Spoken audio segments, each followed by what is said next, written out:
ঐক্যমত্য কমিশনের একটি বিতর্ক প্রতিযোগিতার অনুষ্ঠান ছিল, তাতে আমাদের দল বিজয়ী হয়েছে এবং উনি প্রধান বক্তা নির্বাচিত হয়েছে। আমার মনে হয় রাষ্ট্র একটি অসাধারণ চমৎকার একটি সিরিজ বিতর্ক অনুষ্ঠান দেখার সুযোগ পেয়েছে।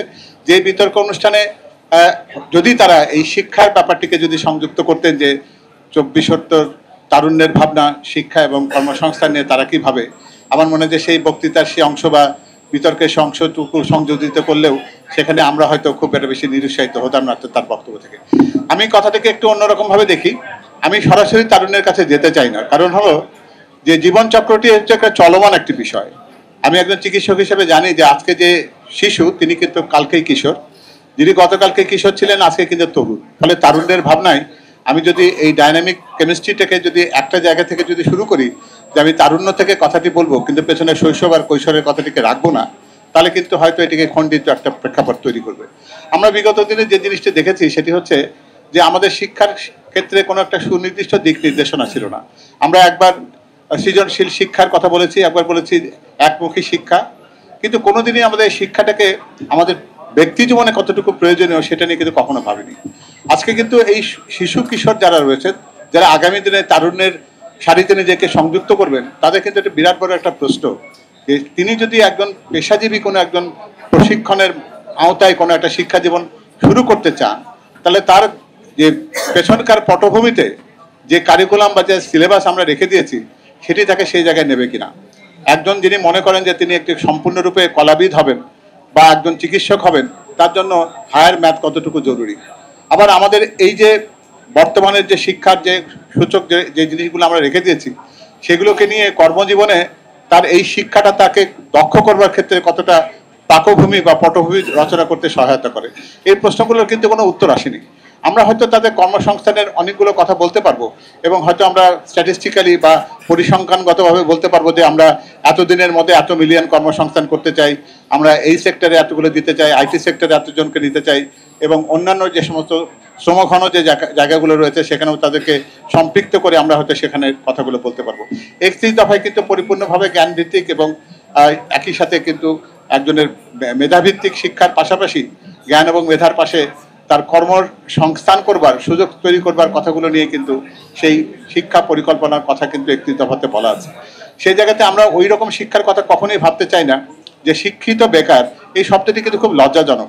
একই অর্থে লজ্জাজনক এই কারণে যে এটা আমাদের শিক্ষার যে পরিবেশ বা শিক্ষার যে ব্যবস্থাপনা সেটিকে যেরকম প্রশ্নবিদ্ধ করে, ঠিক তেমনি তাকে যখন আমরা একজন শিক্ষিত বেকার বলে যখন তাকে আমি সমাজে যখন অচ্ছুত করে ফেলি, তখন কিন্তু তার নিজের জীবনটাকে সে কলঙ্কিত অনুভব করতে থাকে।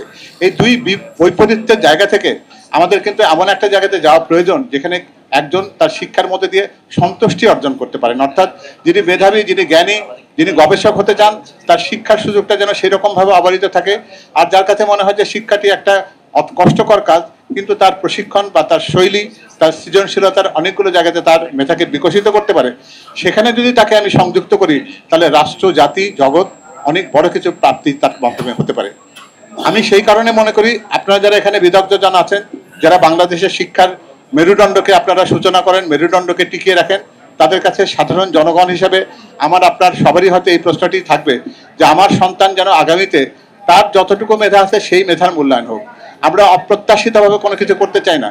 সমাজ যেন কোনো রকমভাবে সবাইকে ডাক্তার, ইঞ্জিনিয়ার অথবা কৃষিবিদ কিংবা সাংবাদিক বানাবার একটা অদম্য রেসের মধ্যে দিয়ে আমাদের তারুণ্যকে যেন নষ্ট করে না দেয়। সেই জায়গা থেকে আমরা যদি সত্যিকার অর্থে আমাদের দায়িত্বের পরিচয় দিতে চাই, তাহলে আমাদের শিক্ষা ব্যবস্থাতে এই পরিবর্তনটি আনতে হবে। হয়তো সেই পরিবর্তন রাতারাতি আসবে না, আমি এতটা আশাবাদী হতেও চাই না, কিন্তু সূচনা কোনো একটা জায়গা থেকে করতে হবে। আগামী 26 সাল আমাদের সেই সূচনা তৈরি করবার একটা পটভূমি রচনা করার দ্বার প্রান্তে আমাদেরকে পৌঁছে দিয়েছে। এখানে দায়িত্বশীলতা হবে সবচেয়ে বড় গুরুত্বপূর্ণ বিষয়। রাজনীতিবিদ হিসেবে এই মঞ্চে যারা রাজনীতির দায়িত্বে আছেন তারা সেই প্রতিজ্ঞাটুকু আমাদেরকে অন্তত দিতে পারেন যে আমরা শিক্ষা ব্যবস্থাকে আমরা কিভাবে আমরা শর্ট টার্ম, মিড টার্মকে বা লং টার্ম পরিকল্পনার মধ্যে নিতে চাই।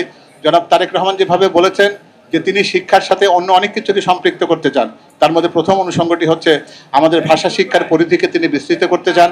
প্রচলিত বাংলা, ইংরেজির বাইরেও তৃতীয় এবং চতুর্থ ভাষা শিখতে হবে এই পৃথিবীতে টিকে থাকার সুযোগ সৃষ্টি করার কারণ এবং লক্ষ্য নিয়ে। ঠিক একই রকমভাবে তিনি এক্সট্রা কারিকুলার অ্যাক্টিভিটি, যার মধ্যে খেলাধুলা রয়েছে সাংস্কৃতিক কর্মকাণ্ড, সেটাকে তিনি মূল্যায়নের পর্বে আনতে চান। কারণ উনি বিশ্বাস করেন যে একজন পরিপূর্ণ মানুষ হিসাবে গড়ে উঠতে গেলে তাকে শারীরিক এবং মননের দুটাতেই তার উৎকর্ষতার জায়গায় থাকতে হবে। একই রকমভাবে আমরা জানি যে আমাদের দেশে প্রাথমিক শিক্ষার সাথে যারা জড়িয়ে আছেন তাদের জীবন মান খুবই, বলতে পারি যে আমরা এতটা নিম্নমানের যেটা হয়তো বলবার ক্ষেত্রে আমরা খুব গর্বের সাথে উচ্চারণ করতে পারবো না। জনাব তারেক রহমান প্রতিশ্রুতি দিয়েছেন তাদের জীবন মান তিনি উন্নত করবেন। সবকিছু মিলে আমরা আশাবাদী হতে চাই। তারুণ্যের ভাবনার সাথে আমরা এই প্রবীণের ভাবনাকে এমনভাবে সম্পৃক্ত করতে চাই যেন তারুণ্য এই আশ্বাস বা এই বিশ্বাসে নিজেদেরকে প্রতি একটা এমন জায়গায় দীপ্তমান দেখতে চাই, এমন একটা জায়গায় প্রতিষ্ঠিত দেখতে চাই যে এই প্রবীণ তারুণ্যের ভাবনাকে সঠিকভাবে উপলব্ধি করতে পেরেছে এবং আগামীর জন্য এই বাংলাদেশকে তারুণ্য বান্ধব করে তুলবে, এই প্রত্যাশা রেখেই আমার বক্তব্য শেষ করছি। ধন্যবাদ।